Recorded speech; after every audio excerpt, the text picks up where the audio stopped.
Hello guys, welcome to impressive learning. Previous lecture में हमने कुलिंद राजवंश के बारे में पढ़ा था, जिसमें हमने कुलिंद राजवंश को 3 भागों में विभाजित करा था, जिसमें सबसे पहले था पूर्व या प्राचीन कुलिंद। उसके पश्चात दूसरा जो था वो था मध्यकालीन या फिर मध्यवर्ती कुलिंद। तीसरा जो हमारा था वो था उत्तरवर्ती या फिर परवर्ती कुलिंद। ठीक है, जिसमें हमने प्रीवियस लेक्चर में पूर्व या फिर प्राचीन कुलिंद को जाना था, और आज के लेक्चर में हम मध्यकालीन कुलिंदों के बारे में जानेंगे। देखिए, प्रीवियस लेक्चर में हमने 2 कुलिंद राजाओं के बारे में पढ़ा था, जिसमें पहला राजा था सुबाहु और दूसरा राजा था विराट। विराट की जो राजधानी रही थी वो विराटगढ़ी या फिर बैराटगढ़ी रही थी, और राजा सुबाहु की राजधानी जो थी वो थी सुबाहुपुर। पूर्व या प्राचीन कुलिंद के जो राजा थे, जो शासक थे, जो कुलिंद शासक थे, उनकी जानकारी हमें महाभारत के आधार पर मिली थी। अब आगे जब हम मध्यकालीन कुलिंद में आते हैं या मध्यवर्ती कुलिंद में आते हैं, तो उसमें हमें किसी भी कुलिंद शासक के बारे में जानकारी प्राप्त नहीं होती है, क्योंकि यहाँ पर मध्यकालीन कुलिंद में हमें न तो किसी शासक का नाम मिलता है और न ही किसी शासक द्वारा चलाई गई मुद्राएं। तो इस आधार पर मैं कह सकता हूँ कि मध्यकालीन कुलिंद में हमें किसी भी प्रकार की जानकारी नहीं मिली है कि यहाँ पर कुलिंद शासक रह रहे थे।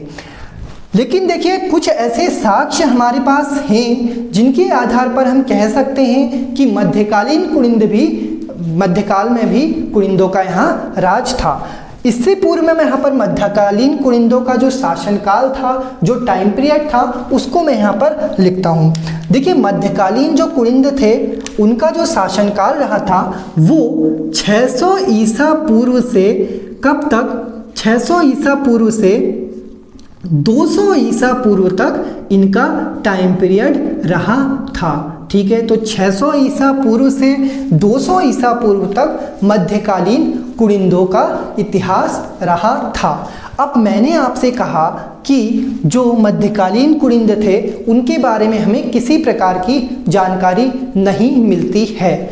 क्यों नहीं मिलती है? क्योंकि जो ये काल था, जो 600 ईसा पूर्व से 200 ईसा पूर्व तक का जो कालक्रम था, जो टाइम पीरियड था, उसमें महाजनपदों का उदय हुआ।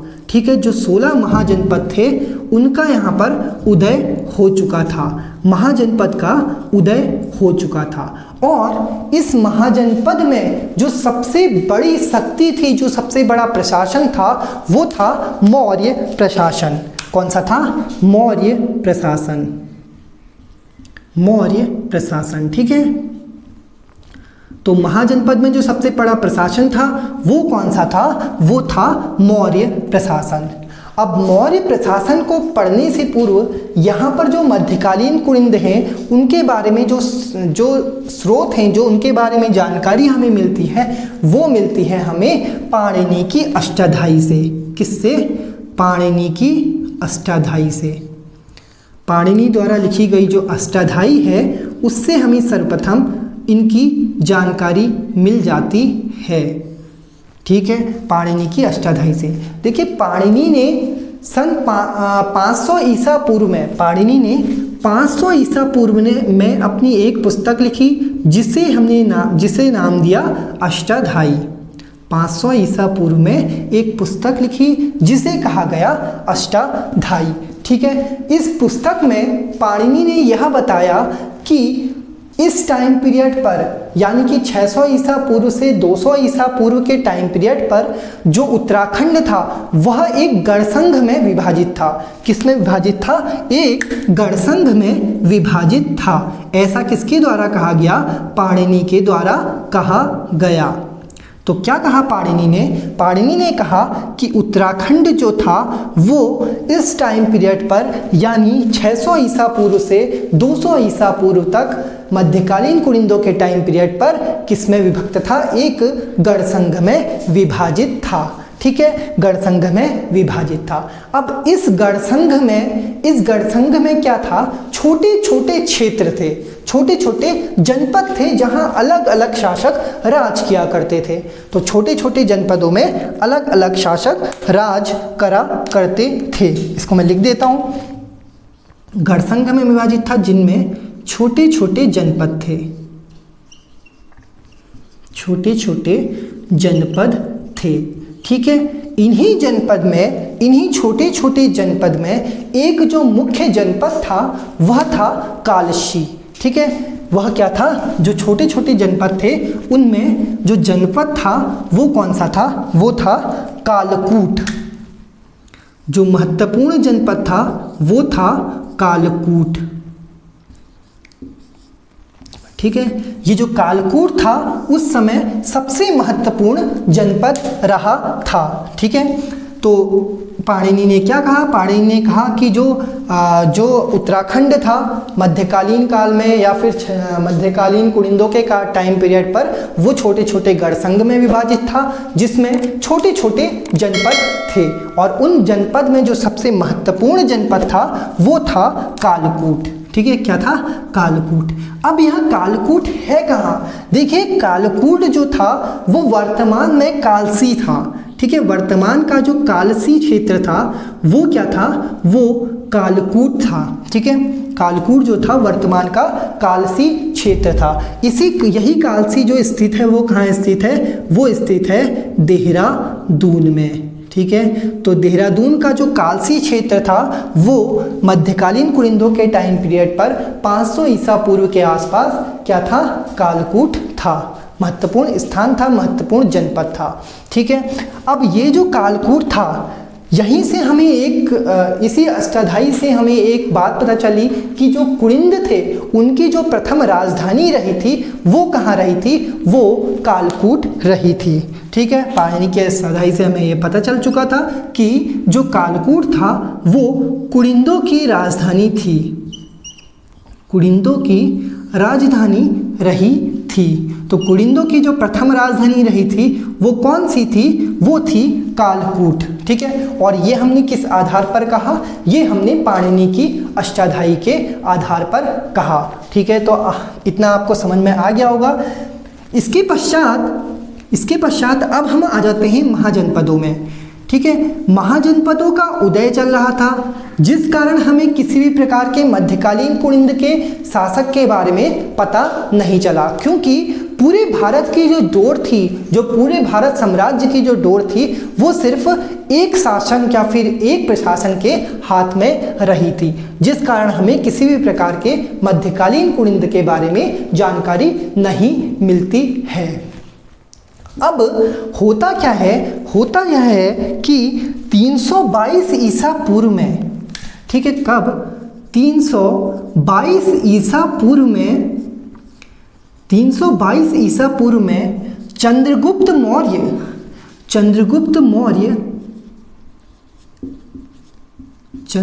मौर्य क्या करते हैं, अपने गुरु और अपने मंत्री, ठीक है, गुरु और मंत्री इनके एक ही थे जिनका नाम था चाणक्य।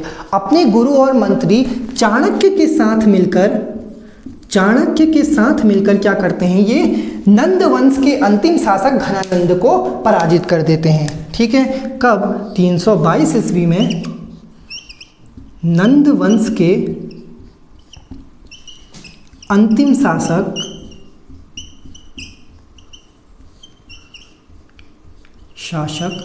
घनानंद को पराजित,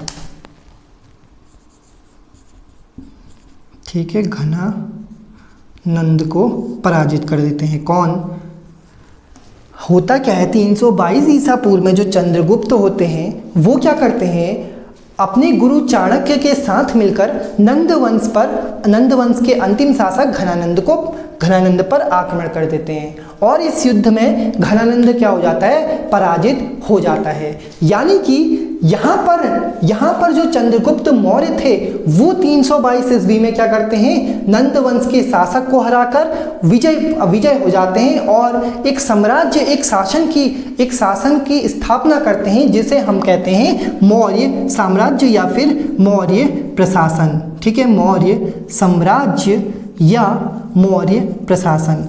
तो मौर्य साम्राज्य की जो स्थापना करी गई वो चंद्रगुप्त मौर्य के द्वारा करी गई। कब? 322 ईसा पूर्व में। तो 322 ईसा पूर्व में मौर्य वंश की स्थापना होती है, जिसके पहले शासक कौन बनते हैं? जिसके पहले शासक बनते हैं चंद्रगुप्त मौर्य। ठीक है, इसी चंद्रगुप्त मौर्य के बाद जो शासन करते हैं वो होते हैं बिंदुसार।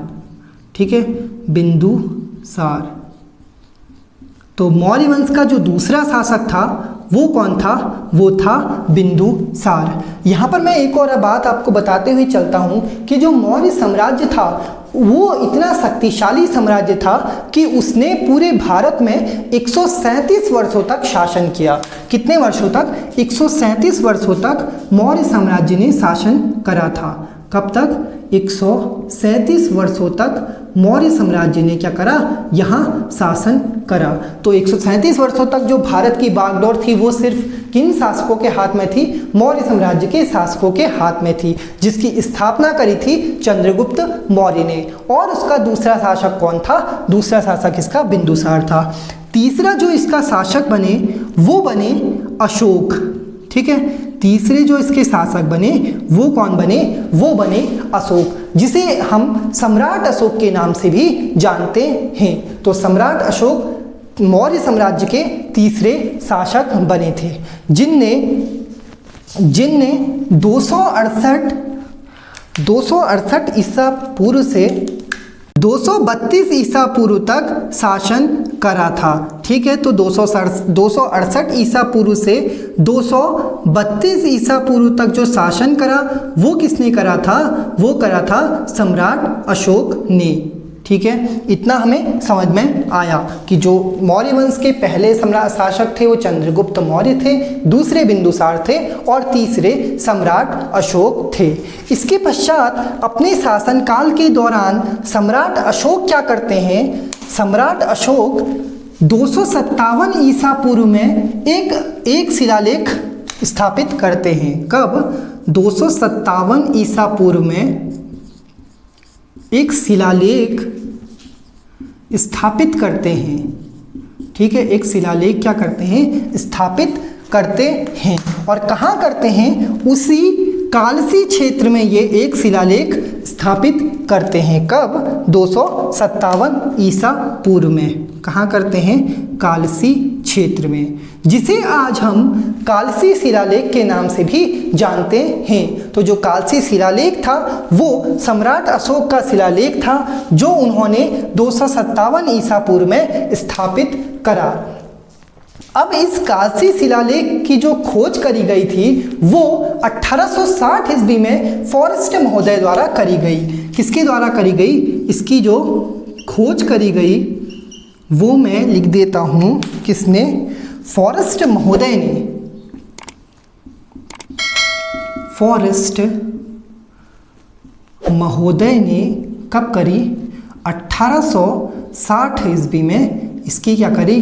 खोज करी। ठीक है, फॉरेस्ट महोदय ने 1860 ईस्वी में खोज करी थी कालसी शिलालेख की। ठीक है, ये जो कालसी शिलालेख था ये कुलिंद राजवंश का, ठीक है, कुलिंद राजवंश के द्वारा मिले गए साक्ष्य का पहला पुरातात्विक स्रोत था। तो कुलिंद राजवंश के इतिहास का जो पहला स्रोत था वो कौन सा था? वो था कालसी शिलालेख। तो मैं यहाँ पर पॉइंट बना के लिख लेता हूँ कि कुलिंद राजवंश का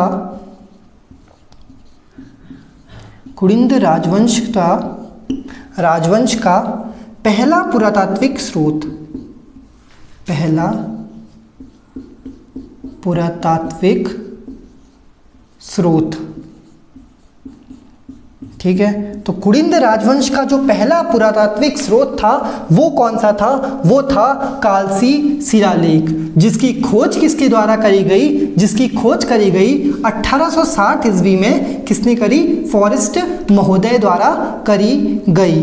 इसके पश्चात जो ये स्रोत था, जो कालसी शिलालेख था, इसका जो मुख्य विषय था, कालसी शिलालेख का जो मुख्य विषय था, इसमें मानव तथा पशु चिकित्सा को दर्शाया गया था। मानव तथा पशु चिकित्सा को दर्शाया गया था। तो कालसी शिलालेख में क्या दर्शाया गया था? क्या इसका मुख्य विषय था? वो था मानव तथा पशु चिकित्सा, इसका मुख्य विषय था, जिसकी भाषा प्राकृत थी, प्राकृत इसकी भाषा थी, और जो लिपि थी वो थी ब्राह्मी लिपि। ठीक है, तो इसका जो भाषा थी वो प्राकृत भाषा थी, और लिपि जो थी वो क्या थी? वो ब्राह्मी लिपि थी। अब यहाँ पर एक प्रश्न ये बनता है कि इस कालसी शिलालेख से किस प्रकार के कुड़िंदों के जानकारी हमें मिलती है। ठीक है, तो यहाँ से हमें क्या जानकारी मिलती है? यहाँ से हमें एक बात का पता चलता है कि जो कालसी था, जो जहाँ से हमें शिलालेख प्राप्त हुए कालसी से, कालसी क्षेत्र को क्या कहा जाता था? कालसी क्षेत्र को अपरांत कहा जाता था। कालसी को क्या कहा जाता था? अपरांत कहा जाता था। ठीक है, तो अशोक के कालसी शिलालेख से हमें यह जानकारी मिलती है कि कालसी शिलालेख को क्या अपरांत कहा जाता था। ऐसा किसके द्वारा क्या कहा गया? कालसी शिलालेख में अशोक के द्वारा स्थापित जो कालसी शिलालेख है उसमें कहा गया। ठीक है, तो कालसी को क्या कहा जाता था? अपरांत कहा जाता था। और जो यहाँ निवास करते थे, जो लोग यहाँ निवास करते थे, उन्हें पुलिंद कहा जाता था। ठीक है, जो कालसी में निवास करते थे उन्हें क्या कहा जाता था? पुलिंद कहा जाता था। यानी कि जो क्षेत्र था वो अपरांत कहलाता था और वहाँ के निवासी पुलिंद कहलाते थे, और जिसका अर्थ किससे है? जिसका अर्थ है कुड़िंदों से। यानी कि कालसी में कौन लोग रहते थे? कालसी में कुड़िंद लोग रहते थे, जिन्हें पुलिंद कहा जाता था। और जहाँ ये रहते थे, जिस कालसी में ये रहते थे, जो देहरादून में ये रहते थे, उसे अपरांत कहा जाता था। ऐसा हमें कहाँ से पता चला है? कालसी शिलालेख से पता चला है, जो किसके द्वारा स्थापित किया गया है? जो स्थापित किया गया है अशोक के द्वारा। और इसकी खोज किसके द्वारा करी गई है? इसकी खोज जो करी गई है वो किसके द्वारा? फॉरेस्ट महोदय के द्वारा इसकी खोज करी गई है। ठीक है, इतना आप समझ गए होंगे। ठीक है, आगे देखते हैं। आगे हमें जो बौद्ध धर्म ग्रंथ हैं, बौद्ध जो ग्रंथ हैं, उनसे भी हमें ऐसी कुछ जानकारियां प्राप्त होती है। ठीक है, तो बौद्ध धर्म है एक महामयूरी। महामयूरी बौद्ध धर्म ग्रंथ में, महामयूरी जो ग्रंथ है, ठीक है, जो बौद्ध ग्रंथ है, धर्म ग्रंथ नहीं बोलेंगे, बौद्ध ग्रंथ बोलेंगे। ठीक है, बौद्ध ग्रंथ जो है महामयूरी, उससे हमें कुड़िंदों के बारे में जानकारी मिलती है। थोड़ा सा मैं यहाँ पर महामयूरी को आपको बताते हुए चलता हूँ। जो महामयूरी थी वो बौद्ध धर्म की एक देवी थी। ठीक है, किसकी? बौद्ध धर्म की एक देवी थी, जिसे विद्या की देवी भी कहा जाता है, जिसे विद्या की देवी भी कहा जाता है। इसी महामयूरी जो ग्रंथ है, जो विद्या की देवी द्वारा का ग्रंथ है महामयूरी, जो बौद्ध धर्म है, बौद्ध ग्रंथ है महामयूरी, उसमें क्या है? उसमें एक वर्ड दिया गया है। कौन सा वर्ड दिया गया है? यक्ष नाम दिया गया है। ठीक है, क्या नाम दिया गया है? यक्ष नाम दिया गया है। यक्ष नाम दिया गया है। और यहाँ से हमें ये बात पता चलती है कि जो कुड़िंद लोग थे, जो कुड़िंद शासक रहे थे, जो कुड़िंद लोग रहे थे, वो यक्ष की पूजा किया करते थे। ठीक है, क्या क्या करते थे? यहाँ पर पॉइंट बना के लिखता हूँ। कुड़िंद लोग यक्ष की पूजा किया करते थे, यक्ष की पूजा किया करते थे। यानी कि मैं कह सकता हूँ कि जो कुड़िंद लोग थे उनके जो आराध्य देव रहे थे वो क्या रहे थे, वो रहे थे कौन, यक्ष। ठीक है, इतना हमें समझ में आ गया, इतना हमें आ गया है कि जो कुड़िंद लोग थे वो किसकी पूजा किया करते थे, वो यक्ष की पूजा किया करते थे। ऐसा किसमें बताया गया है, ऐसा बताया गया है किसमें, ऐसा बताया गया है महामयूरी ग्रंथ में, जो बौद्ध धर्म का ग्रंथ है। इस प्रकार हम कह सकते हैं कि जो बौद्ध धर्म ग्रंथ है, या फिर मैं कहूँ जो कुड़िंद लोग हैं वो बौद्ध धर्म से ही संबंधित थे। ठीक है, अब आगे जब अशोक की मृत्यु हो जाती है तो अशोक की मृत्यु के पश्चात जो छोटे छोटे राज्य थे, जो जनपद थे, वो स्वयं को क्या कर लेते हैं, मौर्यों से स्वतंत्र कर लेते हैं। ठीक है, अभी तक जो मौर्यों के अधीन रहे थे, जो कुड़िंद लोग मौर्यों के अधीन रहे थे, जिसकी जानकारी हमें अशोक के शिलालेख से मिलती है, वो लोग वो छोटे छोटे जनपद अब स्वयं को क्या कर लेते हैं, वो छोटे छोटे जनपद अब स्वयं को स्वतंत्र कर लेते हैं। स्वयं को स्वतंत्र करने के पश्चात वो अपनी राजधानी भी परिवर्तित कर देते हैं। तो स्वतंत्र करने के बाद जो इनकी राजधानी हो जाती है वो शत्रुघ्न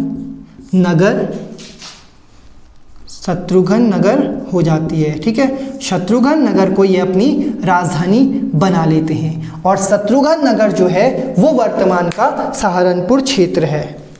ठीक है, वर्तमान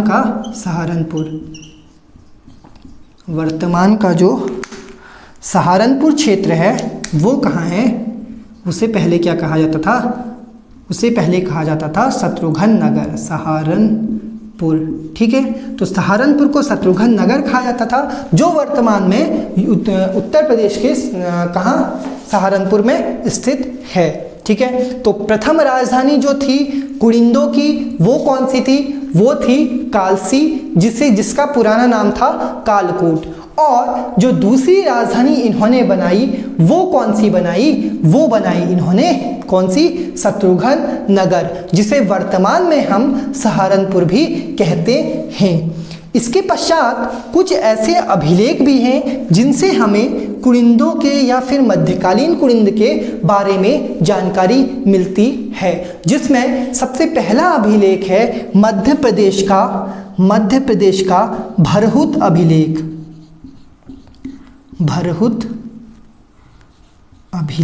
ठीक है, भरहुत अभिलेख जो है वहाँ से भी हमें कुड़िंदों की जानकारी देखने को मिलती है। भरहुत अभिलेख में कुड़िंदों की विदेश नीति का उल्लेख करा गया है। ठीक है, तो भरहुत अभिलेख में कुड़िंदों की विदेश नीति को दर्शाया गया है। तो किस अभिलेख में कुड़िंदों की विदेश नीति को दर्शाया गया है, तो उसका आंसर हो जाएगा भरहुत अभिलेखों में कुड़िंदों के विदेश नीति हमें देखने को मिल जाती है, जो कहाँ स्थित है, जो मध्य प्रदेश में स्थित है। इसके अतिरिक्त मथुरा अभिलेख से हमें कुड़िंदों की अर्थव्यवस्था का पता चलता है। ठीक है, किसकी, कुड़िंदों की अर्थव्यवस्था का पता चलता है। इस प्रकार हम कह सकते हैं कि दो जो अभिलेख हैं, भरहुत अभिलेख और जो दूसरा है मथुरा अभिलेख, वहाँ से हमें कुड़िंदों की जानकारी मिल जाती है। अब कुछ इतिहासकारों का यह भी मानना है कि जो कुड़िंद लोग थे, जो कुड़िंद शासक थे, उन्होंने एक क्षेत्र का निर्माण करा था। ठीक है, एक क्षेत्र बसाया था, एक स्थान बसाया था, जिसे कहते हैं कृतपुर क्षेत्र या फिर कृतपुर